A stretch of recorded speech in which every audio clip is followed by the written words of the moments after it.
के हवाले से खबर आ रही है कि सरकार से ऑयल मार्केट कंपनियों को राहत मिलने की उम्मीद। एलपीजी सिलेंडर बिक्री में घाटा को लेकर सरकार राहत दे सकती है। वित्त मंत्री से मुआवजा मांगने को लेकर यह प्रस्ताव की तैयारी पेट्रोलियम मंत्रालय ने ओएमसी के साथ की है।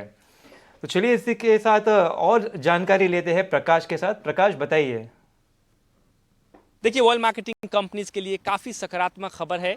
सूत्रों के हवाले से जो जानकारी हमें मिल रही है उसके हिसाब से सरकार ओएमसीज को जल्द ही राहत दे सकती है और ये राहत दरअसल एलपीजी की बिक्री पर उन्हें जो घाटे का सामना करना पड़ रहा है उसकी भरपाई के लिए दिया जा सकता है। सूत्र हमें बता रहे हैं कि पेट्रोलियम मंत्रालय एक ऐसे ही प्रस्ताव पर काम कर रहा है जिसके हिसाब से जल्द ही वित्त मंत्रालय को अप्रोच किया जाएगा कि ओएमसीज को एलपीजी, डोमेस्टिक एलपीजी की बिक्री पर जो घाटे का सामना करना पड़ रहा है उसकी अदायगी की जाए और इसके लिए एक कॉम्पनसेशन की रकम जो है उसकी मांग की जाएगी। जैसा कि आपको पता है कि ऑयल मार्केटिंग कंपनीज पिछले कई महीनों से मार्केट रेट से नीचे एलपीजी की बिक्री कर रहे हैं। इंटरनेशनल मार्केट में एलपीजी की जो कीमतें हैं वो काफ़ी मजबूत बनी हुई हैं, काफ़ी बढ़ गई हैं, लेकिन डोमेस्टिक मार्केट में क्योंकि एलपीजी एक सब्सिडाइज्ड कमोडिटी है, oil marketing companies market rate से नीचे पर इसकी बिक्री कर रहे हैं। प्रति सिलेंडर करीब 150 से 200 रुपए का घाटा उन्हें उठाना पड़ रहा है। इस बात को ध्यान में रखते हुए पेट्रोलियम मंत्रालय जो है एक प्रस्ताव पर काम कर रहा है ताकि उनके घाटे की भरपाई की जाए। सूत्र हमें बता रहे हैं कि करीब 20 से 25 हज़ार करोड़ रुपए की रकम की मांग जो है वो की जा सकती है वित्त मंत्रालय से। जैसा कि आपको पता है कि सेकेंड क्वार्टर में, यानी कि चालू वित्त वर्ष के सेकेंड क्वार्टर में ऑयल मार्केटिंग कंपनीज का जो लॉस है, जो प्रॉफिट है, वो घटकर काफ़ी कम रह गया है। अगर आप आंकड़ों पर नज़र डालें तो करीब करीब इसमें 90% तक की गिरावट देखने को मिली है और इसके पीछे की दो बड़ी वजहें रही हैं। एक, रिड्यूस रिफाइनिंग मार्जिन और दूसरा, मार्केट रेट से कम पर डोमेस्टिक मार्केट में जो डोमेस्टिक एलपीजी सिलेंडर है उसकी बिक्री करना।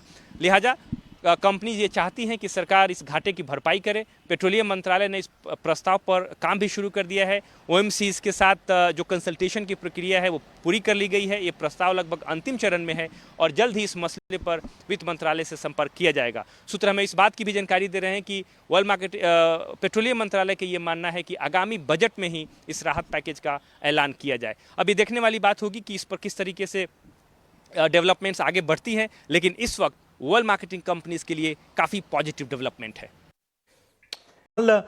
जिस तरह से एलपीजी सिलेंडर बिक्री में घाटे के लिए मुआवजा जो है वो पेट्रोलियम मंत्रालय मांगने की तैयारी में है और जाहिर सी बात है बीपीसीएल, एचपीसीएल, आईओसी जैसी जो ऑयल मार्केटिंग कंपनियां हैं उनके लिए ये बेहतर खबर है और सरकार से हो सकता है कि ये राहत मिल भी जाए।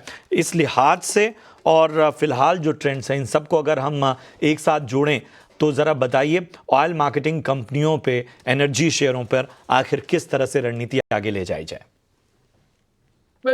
जिस हिसाब से अभी न्यूज़ है, अगर गवर्नमेंट अगर ये अप्रूव कर देता है तो मुझे लग रहा है कि अच्छी खासी मोमेंटम ऑयल मार्केटिंग कंपनियों में देखने को मिल सकती है। आप बीपीसीएल, आईओसी, एचपीसीएल को देख लो, जिस हिसाब से स्टॉक तो पिछले 3-4 दिनों से ट्रेड कर रहे हैं, एक गिरावट में है।